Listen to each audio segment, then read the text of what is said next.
welcome back to another video.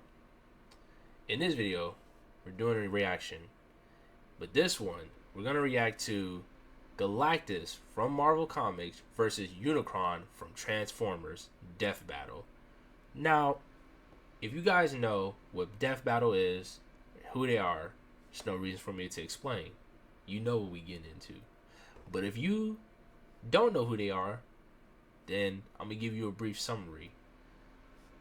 Death Battle is a team of people that take characters and different fighters and inventors, all types of people from different movies, shows, animes, cartoons, games.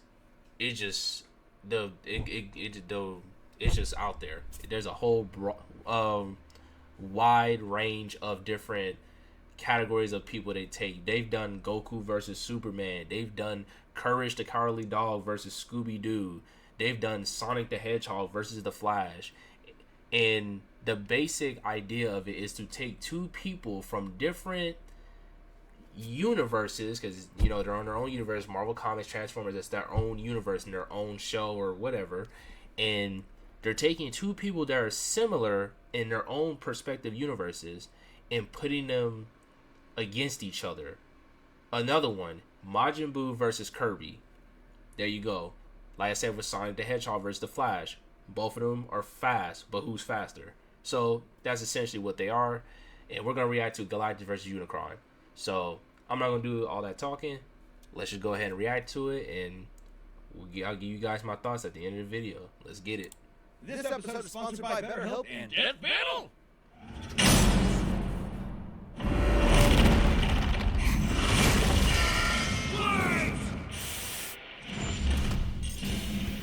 Galactus, devourer of worlds. And Unicron, almighty chaos bringer. That's right, it's the day we've all been waiting for. He's Wiz and I'm Boomstick. And it's our job to analyze their weapons, armor, and skills to find out who would win a death battle. This is gonna be good, I can tell. Boomstick, what is the nature of evil? Oh, it's 3.5 beers too early for that kind of question, Wiz. No, seriously, is the wolf that hunts the hare evil? What about the bear that kills the wolf? Or the man that slays the bear? Is that evil or nature? Perhaps this question was on Gallon of Ta's mind as he hurtled toward the end bro, of that infinity. bear, I'm built pretty sure the different. question on his mind was, how do I turn this goddamn spaceship around? Eons ago, the planet Ta was a paradise, the most advanced civilization the universe had ever known. Too bad the universe was coming to an end.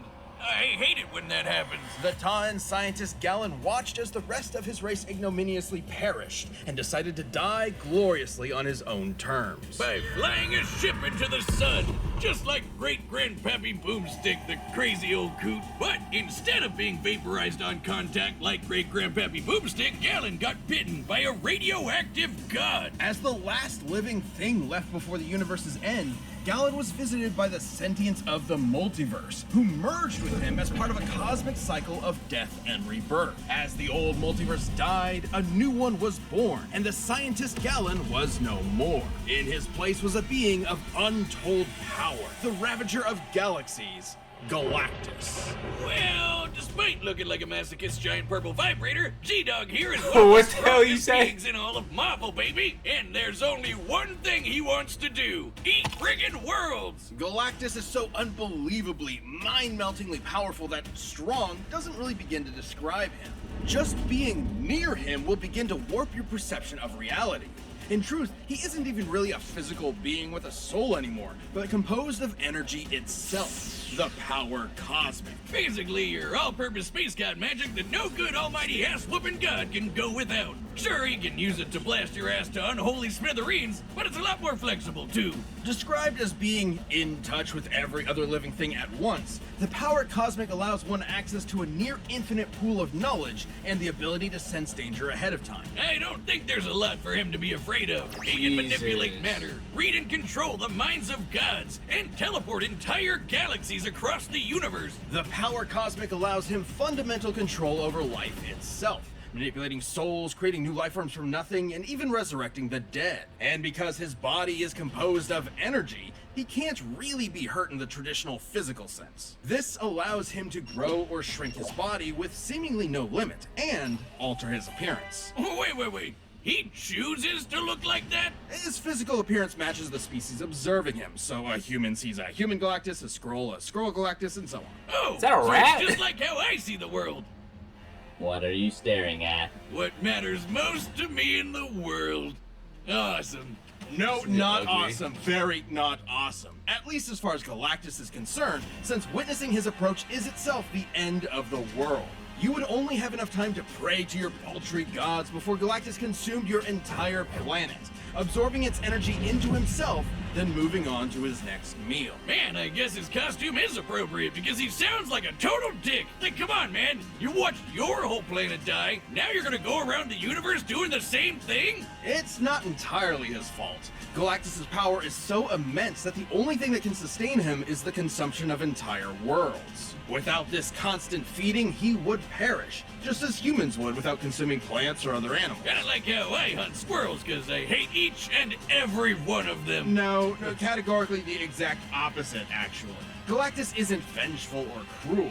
If he could avoid any unnecessary death, he would. But just as the universe is bound by the laws of physics, Galactus is bound by his hunger. And that hunger has put him in conflict with some of Marvel's other heaviest hitters, like Odin and the Phoenix Force. Galactus's fight with the Other and the Scryer got so intense, they threatened the entire infinite multiverse just as a side effect of the battle. Hell While Galactus no. himself can comfortably cross countless light years in seconds, some of these beings are more like abstract concepts than actual living things, many of which operate outside of linear time. Like this alien bug dude who tried to use Galactus's energy to destroy 2 whole universes.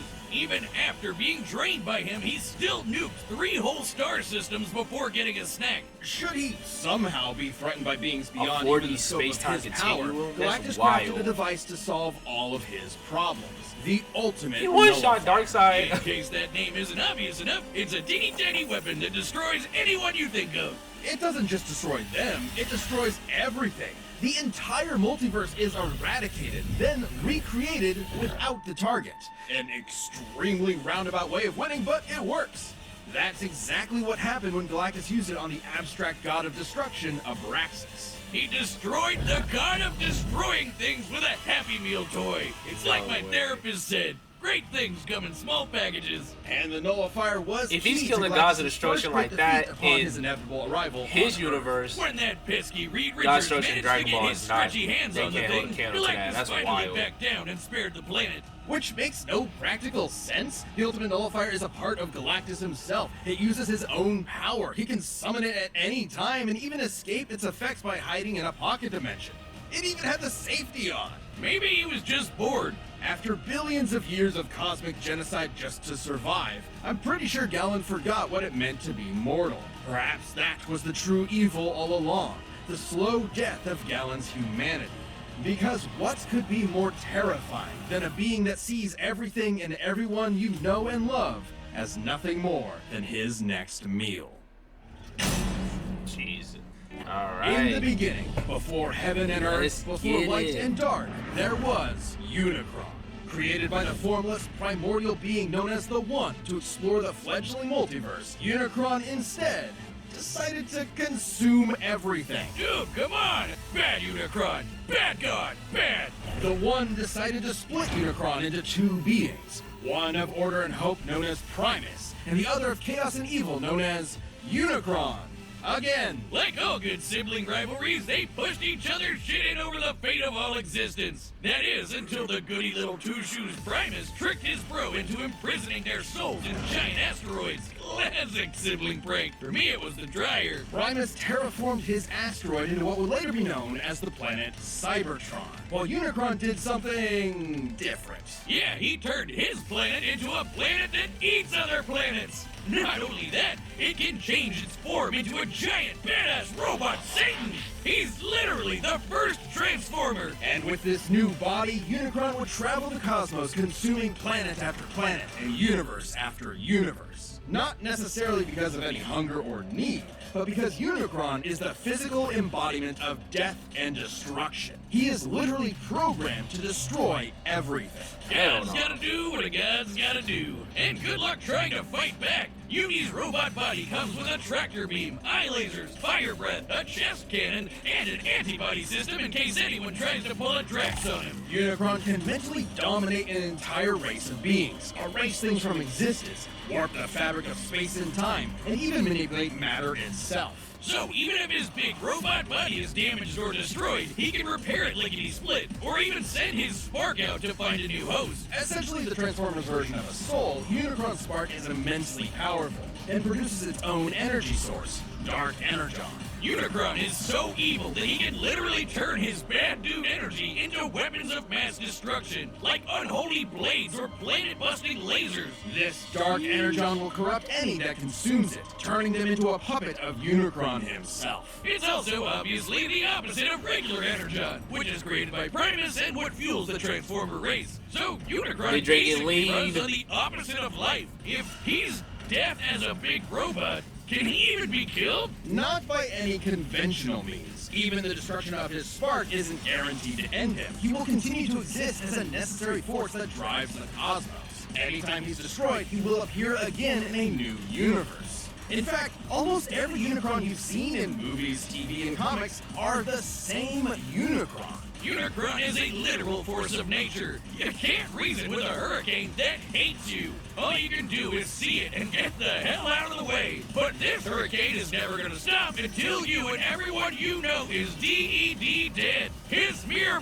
presence drove an entire planet insane. I was trying to be poetic before, but this is what evil is. Incomprehensible, undeniable, inescapable. You can't even wait him out. He is unbound by the concept of linear time. The Chaos Bringer is so powerful, his mere presence wrecks the space-time continuum and can erase galaxies from existence just by strolling by. To be clear, it isn't the force he's generating by moving that destroys things. It's his existence. His mere being is so overwhelmingly evil that the fabric of space-time cannot fathom Unicron's presence. Holy dude! No wonder he was able to devour nearly a quarter of the entire multiverse, one universe at a time. Estimates for the size of the Transformers multiverse vary, from over 15 quadrillion universes to an infinite number of universes, branching timelines, and planes of existence. And who better to portray a being who brings death to the universe than the man who gave birth to modern cinema? A final role fitting for an artist so much larger than life.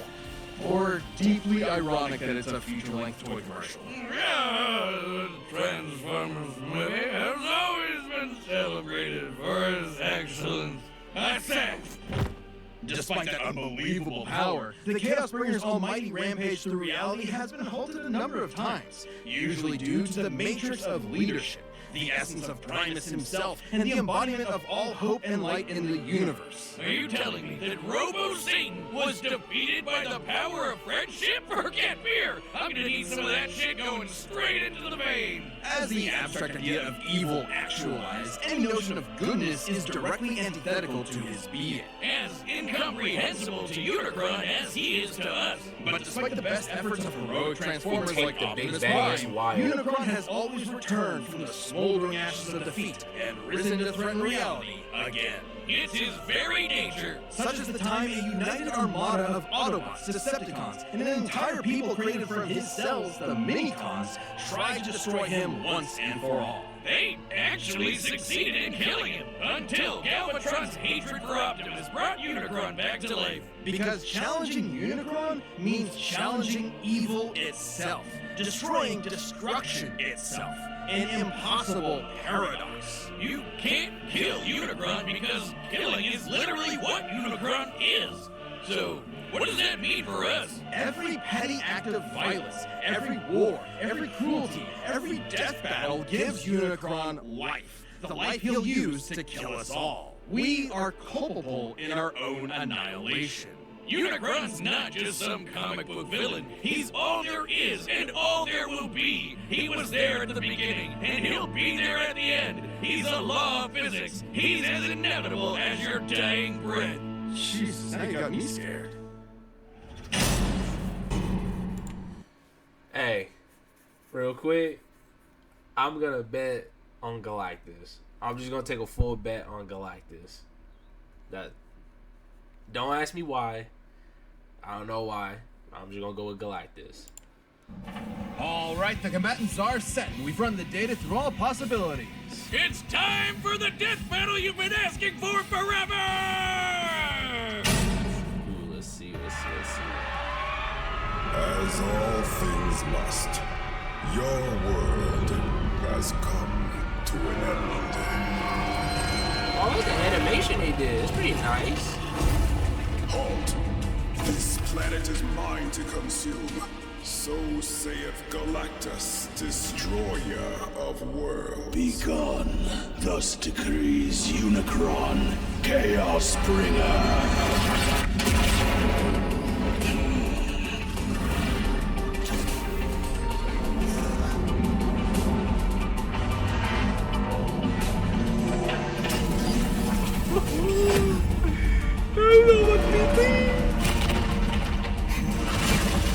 Madness, so quick to beg for Oblivion's embrace. I am Oblivion. Begone.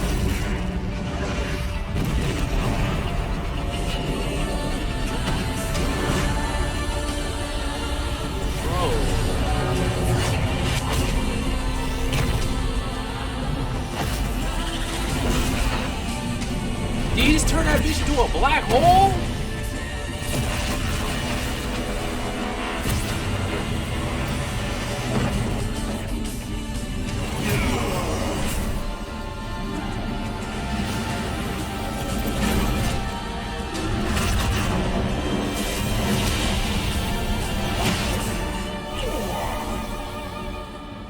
I am the power cosmic incarnate, not so easily felled.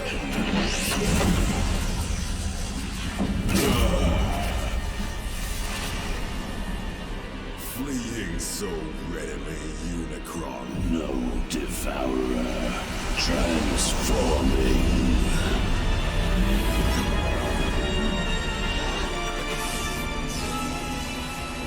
Beg not for mercy, behold blackening skies. Against mine chaos, even gods will die.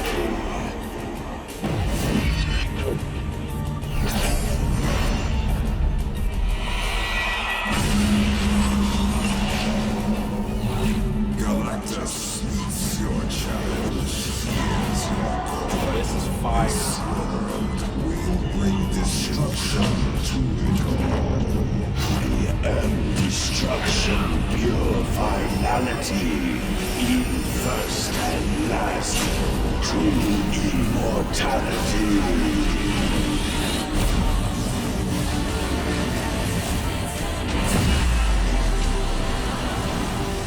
I have no patience left.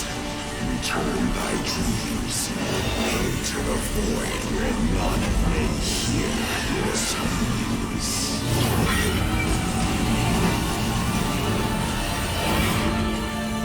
You know not the power which you command. Of course I do. Your death I thus demand.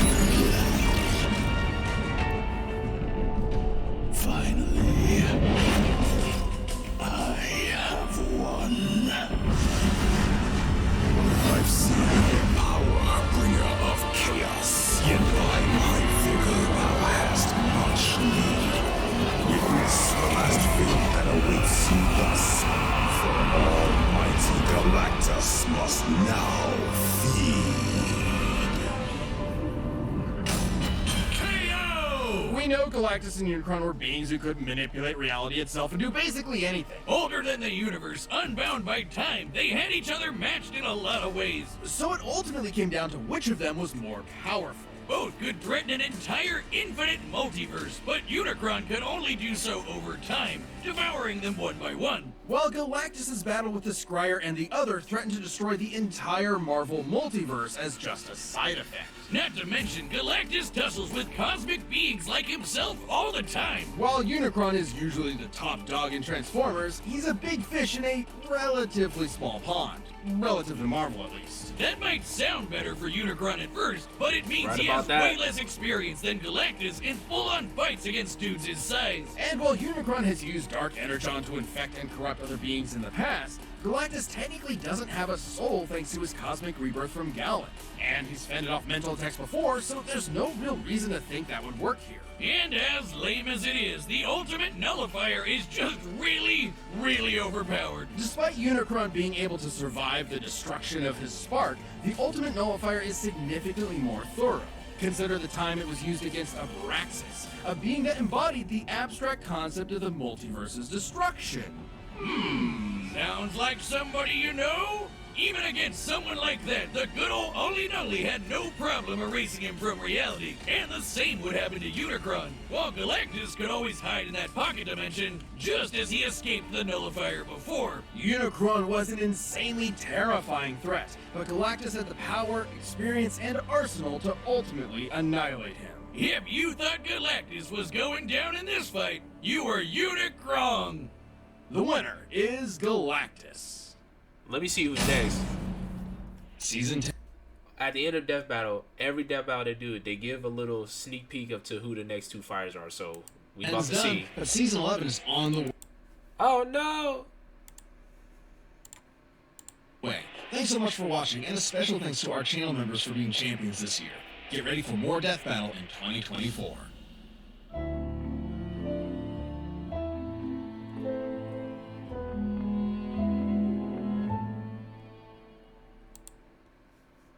Wildcat versus Tomcat. Ooh, that's gonna be nice right there. But and that was, as you can see, guys, too. They did Frieza versus Megatron. That one was fire. They done Martian Manhunter versus Silver Surfer. They do it all. But I'm gonna go ahead and end the video right here. Final thoughts. Man, that was like a 10 out of 10. The animation was perfect.